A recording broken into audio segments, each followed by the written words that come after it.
Hello. You are listening to the Grieving Parents Sharing Hope podcast.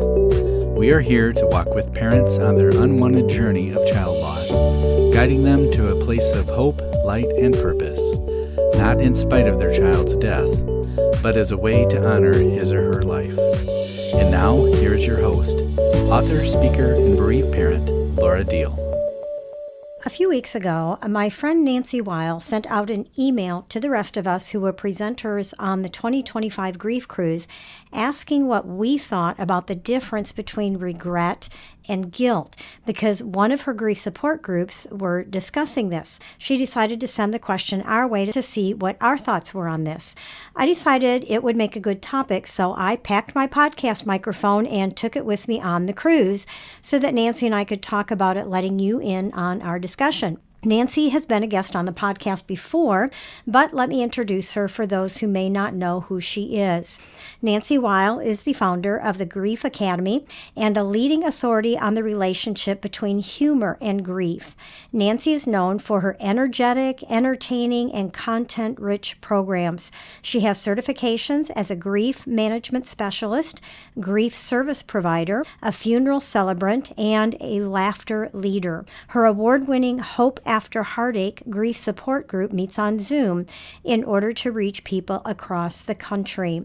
Now, in doing the Grieving Parents Sharing Hope podcast for over 5 years now, Nancy is only one of 3 people who has not lost a child that I have had as a guest on this podcast, which says a lot. And that's because I know her personally. I've heard her speak and share, so I know her heart of compassion for us as bereavers. So let's get started. Here is our talk. Well, Nancy, thank you for being willing to let me set up my microphone here on the cruise ship and have a discussion about this topic of the difference between guilt and regret. And although I have to admit, I really didn't give it a choice. You should be regretting you pulled me away from the pool, I must say. Well, at least you didn't come in your swimsuit. So, yeah, I just told you I'm bringing my mic and we're going to do this. So, first of all, do you remember how you sent out an email to us presenters on the cruise, and it was based on a discussion that you were having in one of your support groups? So, how did that discussion come about? What was that about? So as we start this discussion and everybody listening, normally when I'm on a podcast of some sort, I'm an expert. I have it figured out. I know the research. I know this is one that has us all kind of stumped, trying to all figure it out. And it came because someone in the group asked the question, is there a difference, right, between guilt and regret? Right. And it led us to a really rich discussion about that, because both are universal. Both are very common and normal feelings when you're grieving. And then I turned to all of us and went, what do you all think? And we all had different responses, which made me realize there's no one answer. There just isn't. And I think some of it is because emotions are messy. Yeah. Right? Emotions are messy. And what we might label guilt, maybe it's shame, maybe it's regret, maybe it's anxiety. So one person might call it one thing and one person might label it a different thing, because it's hard sometimes to actually identify an emotion you're feeling. That's true. So true. So in your group discussion, you called them cousins. I did. I use that a lot because I feel sometimes when we're talking about something, they're not twins, they're not the same, right? Or just even almost the same. There is a separation between them, but they're related. Okay. And so when I see things like that, I call them cousins, saying they're in kind of the same family, the same category, but there are differences. They are not the same. Right, but they are related. They are related. They are related. They're both in that kind of same group of feelings we have when someone has died. I don't know a person who is grieving. One of the things I say oftentimes is that when someone dies, we tend to look backwards with regret, and forward in fear.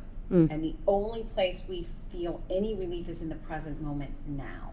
That's why I try to teach them different processes and tools to stay rooted in right here now. So what does that look like? That means we're looking backwards. And I remember somebody saying, and I'm not making this up, in a group, they were like, well, in 1972, we were getting ready for a road trip. We were taking the kids. There was chaos in the house. And I yelled at my husband because he didn't have the car packed yet. That's what came up to her. Wow. Right? All those years later, that one time, I now didn't feel bad about it at the time. Right. A little bit. But here, after this person has died, you do this review. Yes. Right? Was I kind? Was I loving? Was I supportive? Was I there for them? Where did I maybe miss the mark? Without thinking, well, where did they miss the mark too, right? Because we're humans. Right. We're not designed to be perfect in relationship all the time. And then we look forward, and it generally, I never hear people talking about, rainbows and unicorns. Right. We look forward, and there's a fear, there's an anxiety. Yes. How will I get through their birthday? How will I do this? How can I do that? It's those kind of feelings of I don't know how to do this. This is uncharted territory. And so we try to be here now. So we look at regret in that way of I wish I had done something differently. Yes. Again, when you know better, you do better, right? By Angelou, when you know better, you do better. Yeah. We didn't know, right? We didn't know. And probably if you ask that person, they wouldn't even remember the incident. Probably, yeah, right. Guilt is really, to me, and we're going to have this discussion, and hopefully people listening to this will add in later their thoughts on this. Guilt is something when we have done something wrong, and we recognize that. Sociopaths do not feel guilty. They don't. They don't have that in their vocabulary. So guilt is we have done something and we recognize it was wrong. In grief, what I often say is it is misplaced. We're assigning it of guilt. Yes. We really didn't do something wrong. We did the best we could. We did all we knew how to do. And oftentimes this will come up when someone's had a long illness. Did I do enough? Did I get them to the right doctors? Could I have done something more? If I'd only told them to start eating more broccoli, right? Something, yes. Yeah. And so that guilt is there. It's true. We're feeling guilty. But then I always say, go that next step. Is that fair to ourselves? Right. Right? Do we really have something to feel guilty about? Okay, so we were talking about in the group yesterday about if we had a friend that was in that situation instead of us, would we say, oh yeah, that was terrible. You should have never said that. You should have never done that. You should have never made that decision. This is all your fault. We would never do that to our friend. And yet we so easily do it to ourselves. There is a need for grace. Yes. Right? When it comes to ourselves. Yes. And that is something we have a hard time doing. We're very hard on ourselves. And some of it is relational dependent, who it is that died. Did we have control of the situation? It could be that a parent died. When my mom died, my dad made all the medical decisions. It wasn't up to us. We just had to support him in doing the best he could. Even if you didn't agree with it. I mean, we could mention things, we could suggest, but it was interesting because at one point he felt so alone in trying to make these decisions if he was making the right ones. The doctor finally said it's time to bring hospice in because medically they will be there to help you. So you don't feel like it's all on you making those decisions. Right. And he felt that then he had people who had much greater knowledge that these were the right choices. Because she was not able to make her own choices at that point. Right. And that's where that sometimes comes in is where is your support system, right? Who are you relying on? But so often the guilt is misplaced. Right? So as we talk about guilt and regret, it's just such a great topic. Guilt is something we put on ourselves, right? It's something that we feel we did. It's an action we took that now we regret. Right? I shouldn't use regret again in that sentence because now I'll confuse you. Guilt is something we did something. We said something. Regret is we didn't do something. We didn't say something. Okay. That's kind of where our group landed on it. Of the difference between the two, that we feel guilty over something we've done we feel regret over something we did not do. Yeah. Now, you had one woman share that she was feeling guilty that she stepped out of the room, being assured by the hospice staff that her husband was not close to dying, but he died when she wasn't there. And the same thing happened to my brother-in-law, Dave's brother. His wife was in hospice and in the hospital, and they assured him she was fine. He went home to take a shower, and that's when she went. And so just the guilt he was feeling, he turned it into guilt that he wasn't there. And one of the things that we felt like was maybe she didn't want you to be there. She didn't want you there during that moment. Maybe it was her choice, and this is such a meaty topic. First of all, let's blame Homework. Mm-hmm. Right? We all want that Hallmark movie, and we're holding their hand, and we're just telling them how much we love them as they slip away to the other side, and that's not reality. Right. So in our mind, I'm supposed to be there. Right. Now, you could talk to hospice nurses. I can tell you from all the years I've done this, you could be there 24/7 and you step to go to the restroom, or you step out because the doctor's called you out in the hall for something. Yes. And they pass. Yes. It happens frequently. I believe you cannot choose the hour you die, but you can choose the moment, right? And so oftentimes I feel like you, that the person maybe wants to not have you have that as your final memory of being there when they took their last breath. Yes. And oftentimes I think we feel like we were supposed to be there. If we were supposed to be there for our, and we feel like we're supposed to be there for our loved one. Correct. Right. And I think our loved one is saying, I'd rather you not be here. Right. That your last memory of me is that final sort of death rattle breath.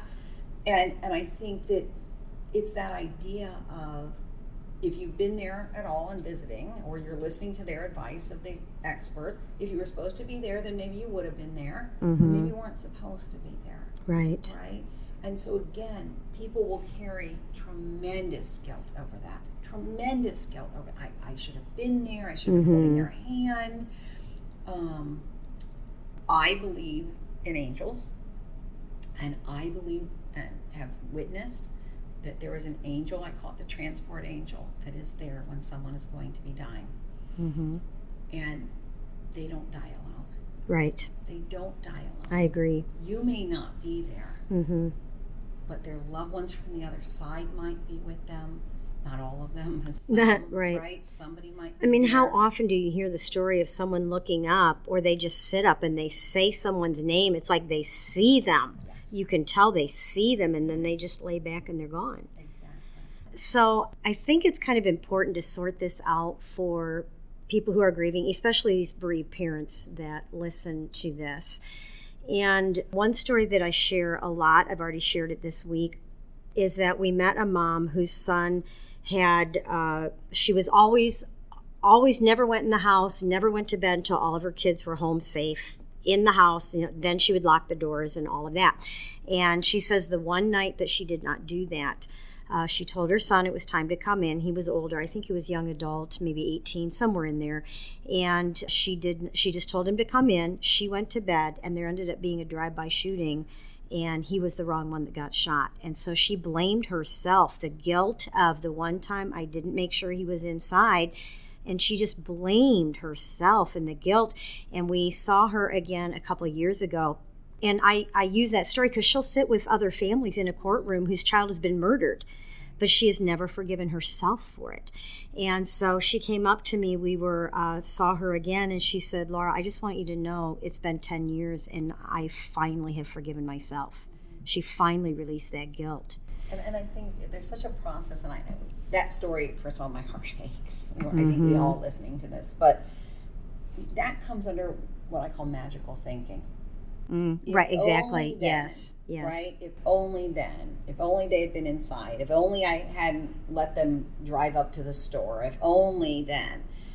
And unfortunately, we can tell that story, but it doesn't make it true. Yes. Right? It doesn't make it true. And so things happen, and you know, if you read Rabbi Harold Kushner's book about when bad things happen to good people, Yes. and he talks about the difference of why these things happen sometimes to good people, these kinds of random acts, and as he comes to terms with that in his own life, because his son was born with progeria, so he was had the rapid aging disease and was born to die. And he's like, I'm a rabbi, I'm a man of God, I've served you. Right. How could Yes. you give me a child that is going to die young? I mean, I think his son lived to 14 or 15. So you're raising a child that you know is going to have all these health challenges and ultimately succumb from it. And he wrestled with it as a man of God. Yes. And I think his book is one of the best things to read around that. And it kind of sometimes boils down to, why not me, right? When we say why me. And the idea of him talking about physics versus fate. If somebody shoots a gun in the air, that bullet by physics is going to come down. Right. Right? That's physics. And so it's that idea of wrestling with all of this. And that is where tremendous guilt, but again, it's magical thinking. I could have saved them. Right. I could have found them. I could have told them. I could have protected them. In a parents, and I'm talking to the expert, it is so much more challenging, because from the moment that child has come into our life, and I say it that way because we may not have birthed them. Right. A child could be adoption, it could be a second marriage, it could be, you know, the moment that child comes into our life and we embrace and love them, Yes. we feel our job is to protect them. Protect. Right? Yes. We're the adult. We are here Yes. to protect them. And that adds to it. Yes. Right? Because That we feel like adds we to it. failed. We failed. We were supposed to be there for you. Even when it was completely out of our control, Right. even when these things happen. But it is something that we do wrestle with. And I think it's important what I said, and I just want to stress that again. I don't like the word. People can use it if y'all are comfortable with it, but I don't, when I do funeral services and things, I don't like the word step, right? Oh, right. Because oftentimes then it means lesser than, lesser Right. love than, lesser attachment than, you know? And I've seen too often. And that's thanks to Cinderella. Exactly. Now we're knocking Disney. But I think sometimes, depending on the relationship, Yes. it can be every bit as deep a love. Yes. And so, you know, and so that can be perceived. But again, if you talk about disenfranchised grief, people will recognize it differently out there. Yes. Others Right? will. Yes. Yeah. And so I want to recognize that for people, that you have the right to feel and grieve the way you do. Yes. You know, don't worry about the labels of what the relationship is. Yes. If Thank you. love Yes. that person, you love them. With that then comes the regret and guilt, right? These common, Exactly. common things that accompany. And I think we have to look at, who are we serving, right? By carrying that. Right. Who are we serving? If our loved one has died, if they're alive, we can make course corrections, Right. okay? But if that person that we've loved has died, who are we serving by carrying that? Carrying that burden with us. Yes. This is where counseling can be wonderful. This is where practicing self-forgiveness. This is where Yes. support groups where Yes. you're like, oh, you feel that too? Yes. Can be helpful. So carrying that alone and holding that.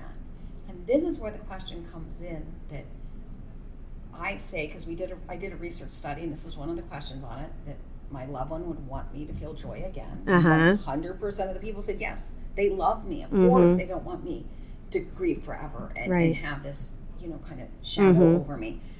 So our disconnect is, how do we get there? Right. And when we're holding ourselves back from the healing process, then we're holding that guilt. We're holding that regret. And who are we serving? Right. We're not serving ourselves. We're not serving the loved one who died. We're not serving those around us and our family and our friends, you know, maybe our employers. We have to look at, how is this serving me to continue to hold this? Do we think that we are honoring our loved one? Exactly. Which we do. We think that that's how we have to do it, right? Right. It's our cross to bear. We have to hold Right. this. And in fact, it's not serving. It's not serving. And that's when we have to recognize as step one, this is not serving. Well, and I think, it keeps us sucked under. Yeah. It keeps us sucked under, and yet that guilt makes us feel like that's where we deserve to be. Yes, right. We feel like we deserve to stay there because I failed my child. So, and yet I think what's important is what you said earlier. One of the things that we know is that by making meaning of our loss, it can help us. Yes. Right? So meaning from our loss could be, I'm helping someone else who has had a loss. That's your whole life's work. Right. Yes. It could be, I'm going to participate in a charity run and raise money for a charity that my loved one died from. Right. It could be, I'm going to plant a tree, right, in their honor. It could be anything. It's endless. But if you think about, I can carry that guilt 10 years, or I can relieve that guilt off of me so I feel free and unburdened to go and help others. Yes. Now I can go with that parent to court. Now I can sit with that parenting group. So sometimes we have to also, if nothing else, say, it is keeping me from helping others in my loved one's name. Right. Right? Right. Exactly. Yeah. So Kathy, who is also a presenter on this cruise, her response email to you was, if I had to express it in my words, I would use the word blame. Guilt has an element of blame included in that we blame ourselves for doing or not doing something, and regret is a missed opportunity that makes us sad. Is that just another one of those we put our own thoughts to what we think the difference is between those two words? Well, and I think, as she said, regret is what we didn't do, and guilt is what we did. And then we blame ourselves, right? This blame game. And sadly, blame can be outward, the doctors, right? The hospital. Blame, we just need a place to put this emotion, right? Of what happened. And if we could just pin it on something, then but we know the truth is, why, when someone dies, why is the universal question? Yes. And why is the one question that can never be answered? It will never be answered. I could show you autopsy. I could, explain it to you. I could do any which way that you understood what happened. You still would never say, right. Well, then okay. Exactly. I'll accept it. Exactly. That's what I say. It's like when we ask why, I think of that teenager who is told they can't have the keys to the car tonight, and they want to know why. And if you gave them the answer, how often does a teenager, oh, that makes sense, thanks, and they just go to the room and find something to do? No, they want to know why so they can continue to argue with you why your reason isn't good enough. It wasn't a good enough reason, so I'm going to keep asking why. And there just is no good reason. It doesn't give peace. And so blame, shame, guilt, regret. I'm going to go weird again because you invited me on your show. Yes. These are very low vibrating frequencies. Okay? If you think about how you feel when you're feeling blame, shame, guilt, regret, right? You don't feel like you have energy. Right. You feel really low versus I'm happy, I'm joyful, right? Those are excited, higher, yes. Right, higher frequencies. When we are in those very low frequencies and we stay there, we already know that grief will deplete our immune system. It really is a physical taxing on our body. Now we add to it these constant emotions. Think about what we're releasing within our body of the chemicals that are going on. We are not serving our physical body. Oh, that's true. When we are staying in these low feelings. I always say it's a neighborhood you can visit, but don't build your house there. There you go. Right? If you want to go to Anger Alley, you want to go to Shame Lane, right? You want to go to Guilty Boulevard, visit. Don't build your house there. You don't have to stay. We're all going to visit it. Okay. Right, yeah. Identify, this is what I'm feeling. Why am I feeling it? How is it serving me to feel this? How is it serving others if I keep myself feeling this? Is this how my loved one would perceive it? Right? Ask yourself those hard questions when you're feeling that way. Yeah. And usually it'll help you. Because just because we have a thought doesn't make it true. Exactly. Byron Katie's work. Look up the work by Byron Katie. I use this a lot in my grief support groups. just because we have a thought doesn't make it true. Exactly. Exactly. And yeah, believing a lie is just as powerful as believing the truth. Absolutely. And so, yes, definitely. And again, what's the truth? We don't even know when someone has died. We just know they're not here. Right. And so that's the truth. Someone we loved is no longer here with me. You know, as my friend said once when her husband died of cancer, and I'm telling you, someday I'll write a book with this title. She said, people keep coming to me and saying, you know, he's still with you. Oh. And she said, if one more person says that to me, she said, I'm going to scream. She goes, I know he's still with me, but he's not bringing me my coffee in the morning. Exactly. Yeah. That defines it, doesn't yes, it? yes. Of course, love does not die. Of course, they're still connected to us. Right. I wouldn't want to be in a universe where they're not still in some way connected to us through that love. Right, right. And that's the thing. We have to realize it's love that keeps us connected. It's not the guilt and the regret. And because a lot of times what I find with the parents is they're afraid that if they let go of that, they're letting go of their child. And that's not what keeps you attached to your child.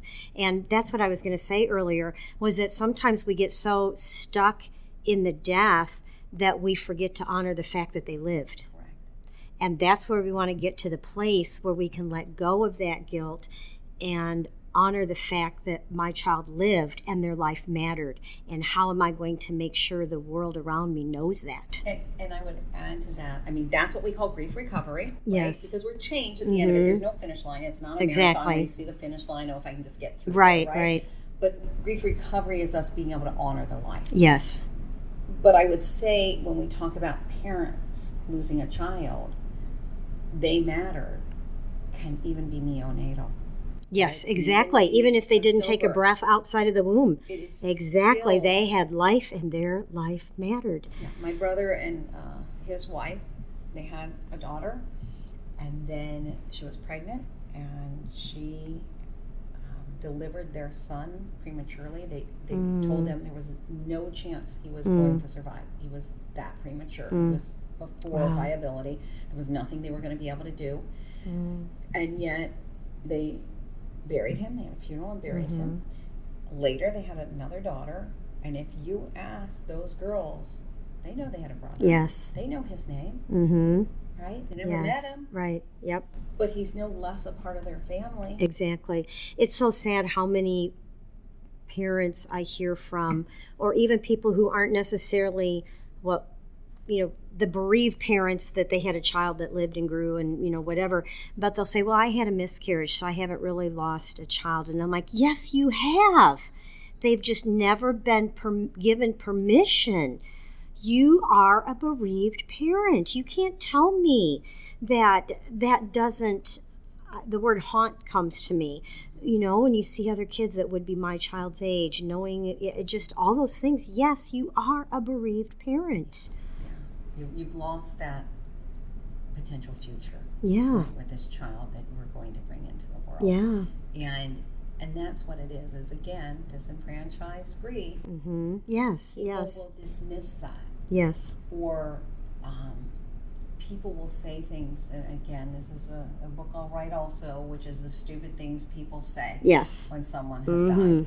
And I always say when this happens, I want to bring up this point, is when someone says something to you, I call it unskillful. Okay. Right? Unskillful. That's the nice word for And it. they just kind of miss the mark. And I know someone whose son had died. He was hit by a car. And somebody was trying to say to them, well, I know how you feel because I was divorced. No, exactly. You don't. So all of you, I guarantee if you're listening to this, you've had an unskillful moment. Yes, yes, yes. I always say, look past their words, because people will hold that hurt a long yes, time. Yes. Look past the words and look at their heart. Are they trying to offer comfort and they just don't know they're uncomfortable? They're offering the greatest pain they've ever known. Well, and it could just be something that they're saying. Yes. Trying to provide comfort and they miss it. Now, I'm going to give you the asterisk except. Some people are mean. Yes, I'm that's sorry. true. You will hear sometimes people say things that are just mean. Yes. Please ignore those people. Do not take those words in. But for those who are sincerely trying to bring you comfort, take their intention and forget their words, right? They were There you just go. unskillful Yes. with the words, but take in their heart. Take in what they're trying to send to you. Because at least they're saying something instead of pretending like they didn't see you and walk away. Correct. At least they're making an attempt to say, I'm hurting for you. Right. That's really what they're trying to say is, I'm hurting for you. I remember a time when I hurt really bad. So, yeah.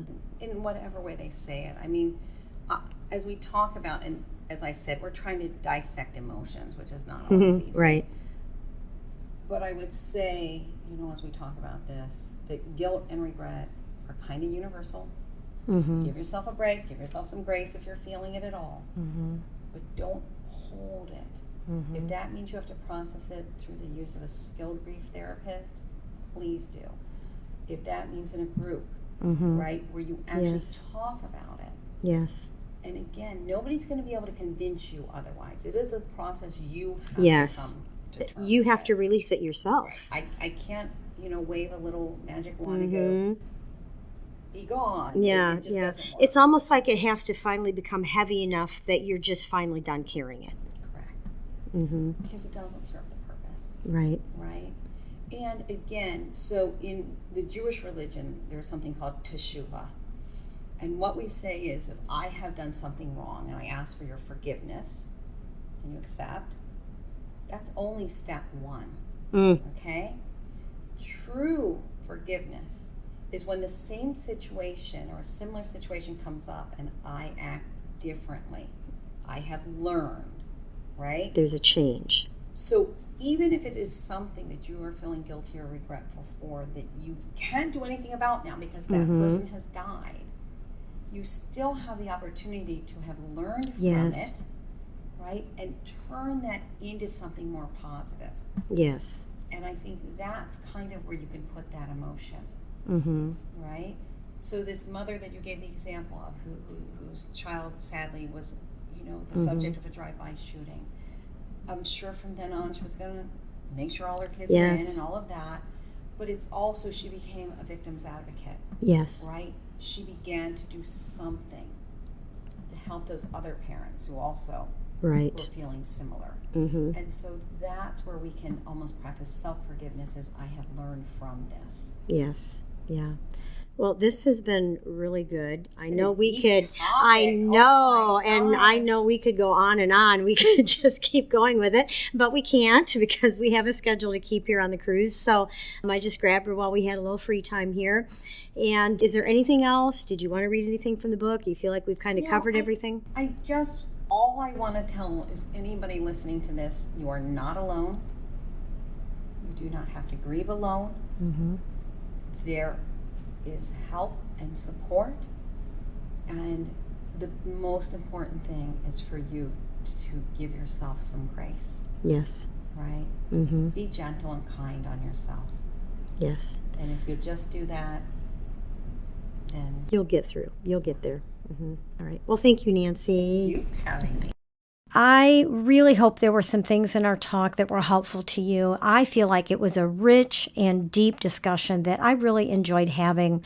Nancy's conclusion was that guilt is based on something we did that we wish we had not done, and regret is something we didn't do that we wish we had done. Now, I want to share with you my email response to Nancy when she first asked us what we thought the difference was. Now, I felt like regret is a negative feeling based on an outcome of a choice we made that we wish we could change that affected us personally, and that guilt is based on the outcome of a negative choice we made that affected someone we love. So, in other words, regret is something that happened, that we did, a choice we made, and it affects us personally. But guilt is when our choice affects someone else. Now, either one of these could have been intentional or unintentional choices, not realizing what that outcome was going to be. Now, I think there is a measure of truth to both Nancy's conclusion and my initial email response that I just shared with you, but I'm not sure that either one captures it 100%. Now, in a few minutes, when I come back to close out today's episode, I'm going to share one more really important thought on the difference between regret and guilt. Now, I did tell you before we left on the grief cruise that I would probably have information for you on when the next one is going to be, and I do. The next grief cruise will only be for 4 nights instead of 7 nights, making it more affordable. Now, it is set for February 23rd through the 27th of next year, 2026, and it will be leaving from Port Canaveral, Florida. We're going to be getting information up on our website soon, and I will let you know when it is available so you can check out more of the details on that.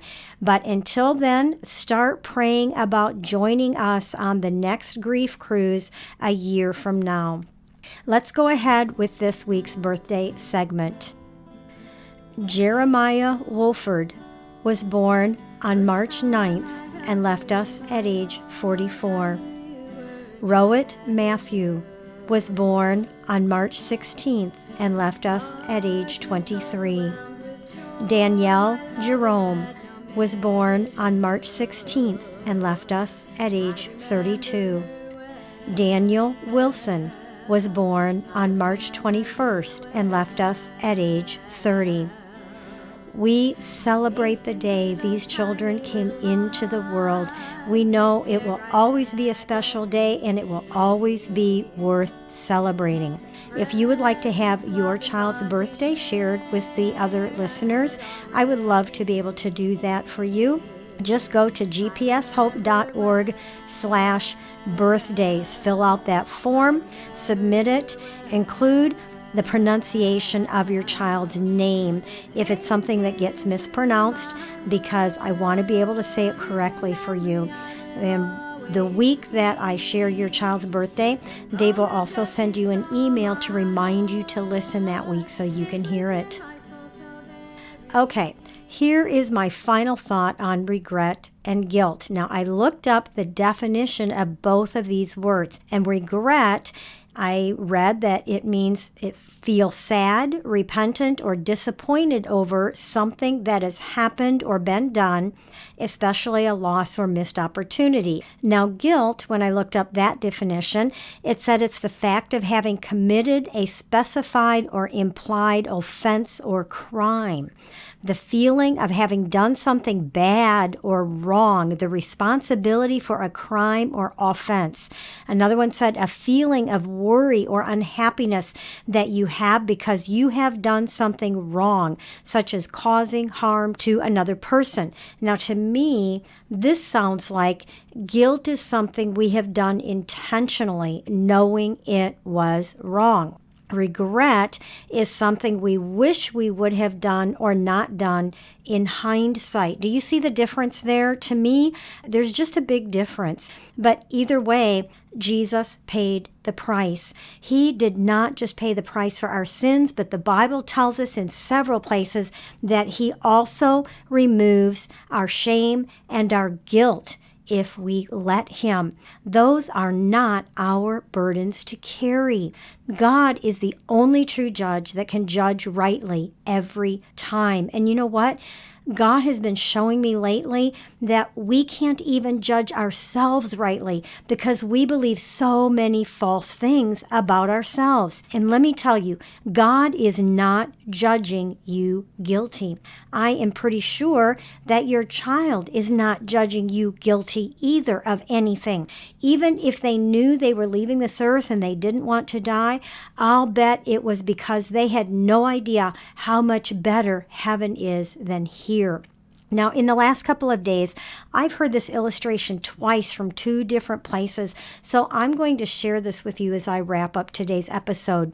Now, a baby in the womb cannot comprehend a life outside of the womb. He is in a warm, secure place. He's provided for. How could anything possibly be beyond this place he lives, much less be someplace better? Now, of course, because we're out here, we know there is life beyond the womb, and we know how much that baby is going to be loved and cared for, and that he's going to see and experience an entire world that he cannot even imagine while still in the womb. And I really do believe that this is a good illustration of our life here on earth and heaven. We are limited to our understanding of what life is like here, not understanding that there is an incredible place we are yet to enter. But our children are there, and they are super excited for us to experience it with them, because it is so much better than anything we experience here. Now, I say that to try and help you to release any guilt that you may be telling yourself you deserve to carry because of your child leaving this earth ahead of you. Regret, I think you can agree with me, is a much lighter load than guilt. Now, I don't believe that you intentionally did anything that caused your child's death, and that's why you do not have to carry guilt. Jesus wants to take that from you, so please let him. And as you lighten your grief load by giving your unfounded guilt to him, remember to hold on. Pain eases. There is hope.